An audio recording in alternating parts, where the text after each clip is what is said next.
함수 중첩, 펑션 오버로딩을 하는 경우가 이제 여러 가지가 있는데, 그 중에서 가장 많이 하는 경우가 역시 생성자 중첩이 되겠습니다. 객체 지향 언어니까요. 이제 생성자도 함수잖아요. 생성자 함수인데 원래 이제 보통 줄여서 생성자라고 얘기하고요.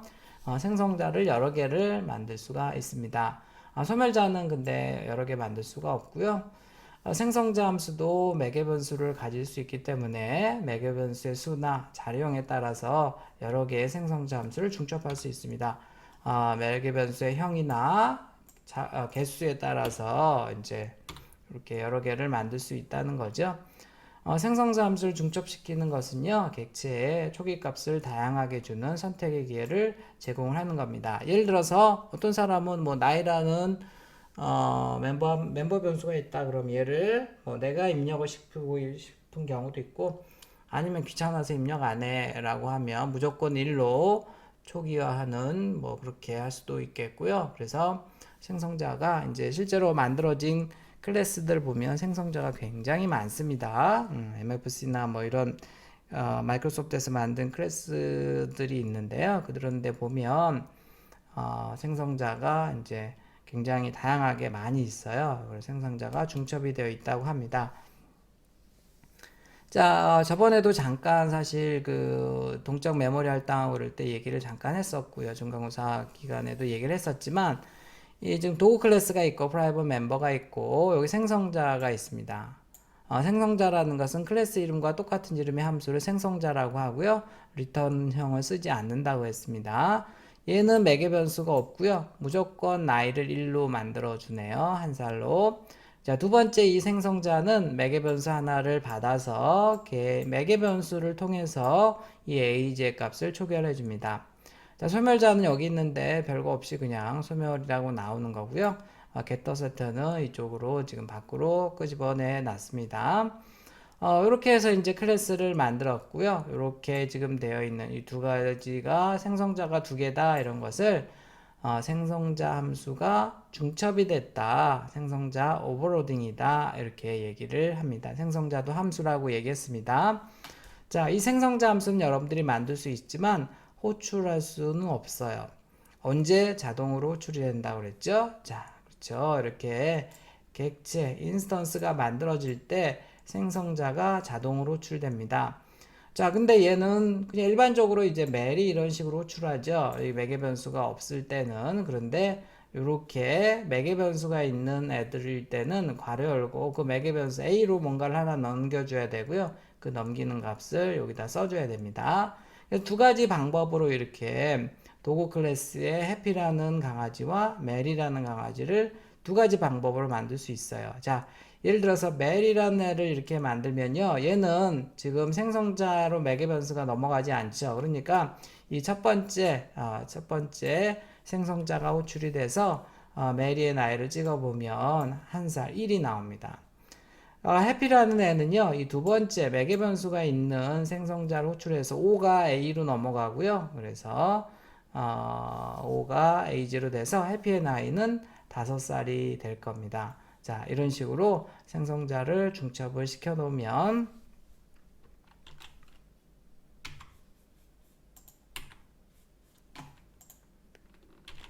다양하게 객체를 만들 수가 있죠.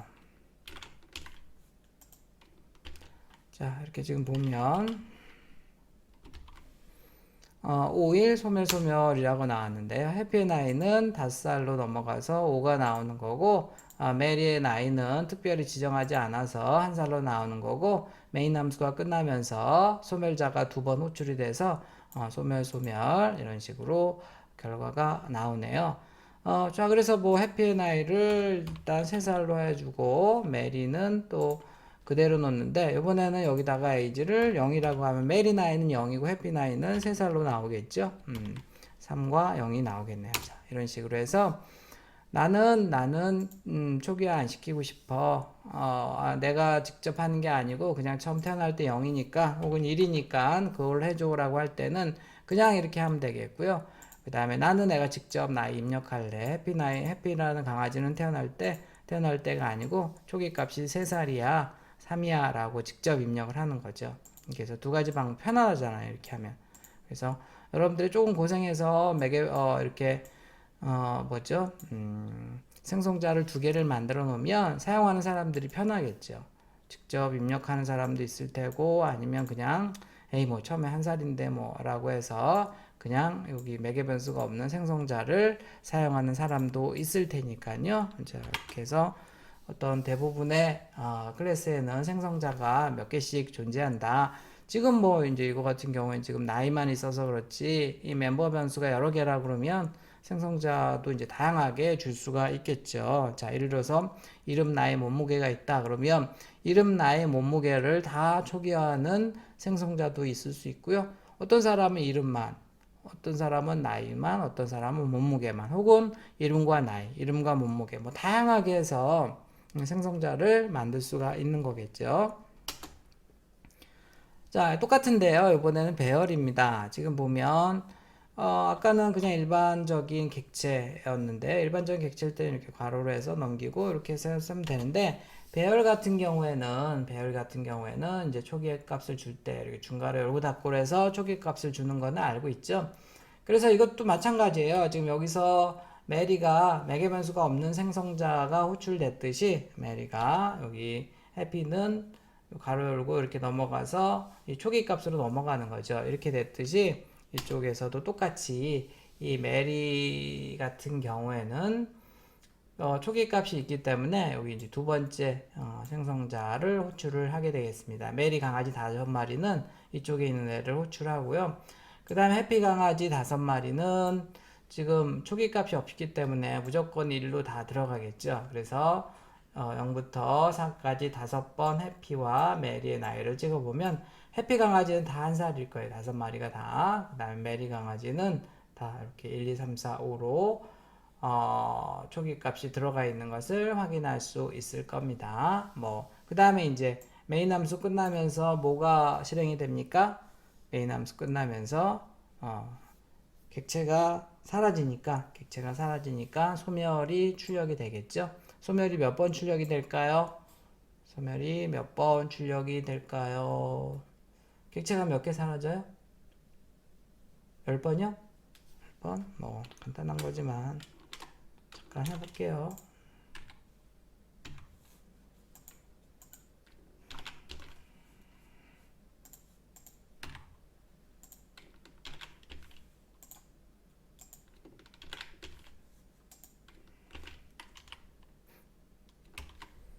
자, 소멸이 10번 되는 거 확인했죠?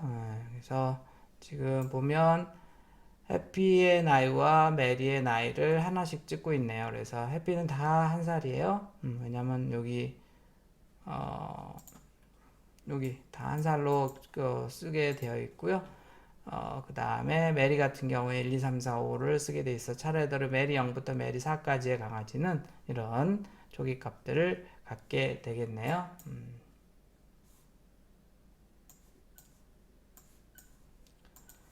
자, 그렇고요.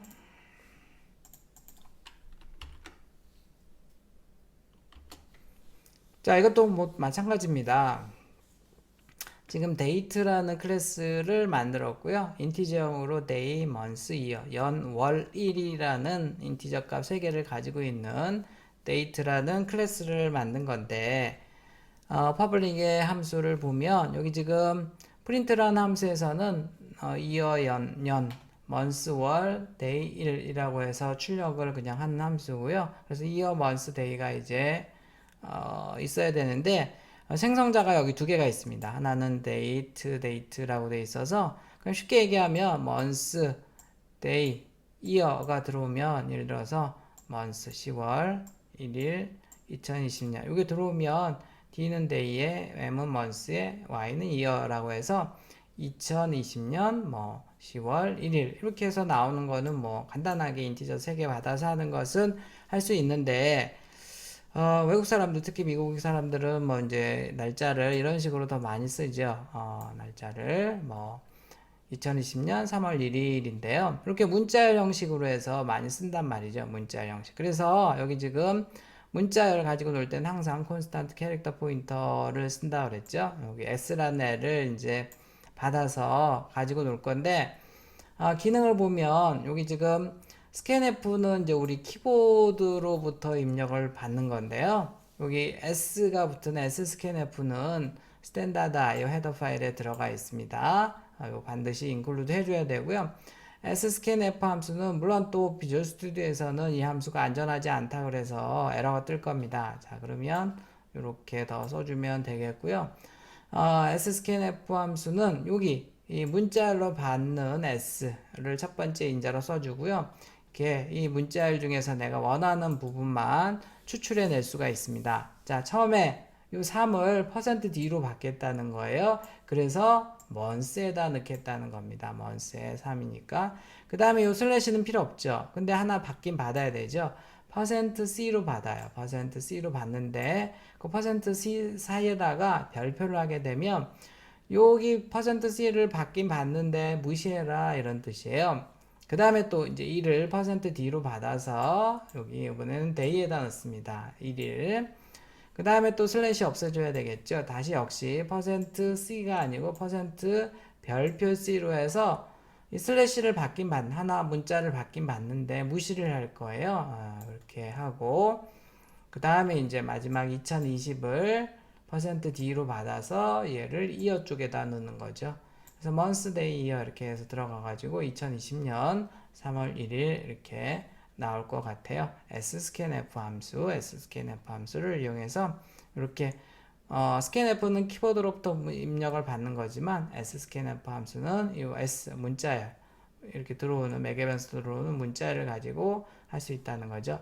그래서 외국 사람들이 사용하는 날짜 형식과 우리나라 사람들이 사용하는 날짜 형식 이 두 개에 맞춰서 원하는 형식으로 해서 내가 D1은 이제 미국 사람이 만든 것 같고 D2는 뭐 한국 사람이 만들었다든지 이렇게 해서 가지고 놀 수가 있겠죠. 그래서 항상 여러분들이 클래스를 만들 때는요 다양하게 이 객체를 만들 수 있는 편의를 제공을 해주는 게 좋죠. 그래서 잠깐 해보면 자, 물론 여기서 지금 이거 안 해볼까요? 이 비주얼 스튜디오 온라인 컴파일러 해도 된다고 했습니다. 굳이 비주얼 스튜디오 쓸 필요 없고요. 이렇게 하게 되면 에러가 떠요. 이 scanf 언더바 s를 쓰라고 하는데 sscanf 표준 함수가 아니기 때문에 쟤를 쓰는 건 어렵고요. 그래서 여기다가 샵 디파인 여기 있는 거 그대로 점 빼고 언더스코어부터 시작해서 샵 디파인 뒤에다가 이렇게 써주면 에러 없어진다고 여러 번 얘기했습니다. 스캔F나 이런 함수 다 마찬가지예요. 자, 이렇게 해서 2020년 3월 1일, 2020년 10월 1일 이런 식으로 두 가지 방식으로 이렇게 해서 얘는 첫 번째 방식으로 얘는 두 번째 방식으로 해서 얘는 두 번째 방식으로 생성자가 호출이 되는 그런 방식을 쓰고 있죠. 그래서 생성자 중첩의 이해가 되겠습니다.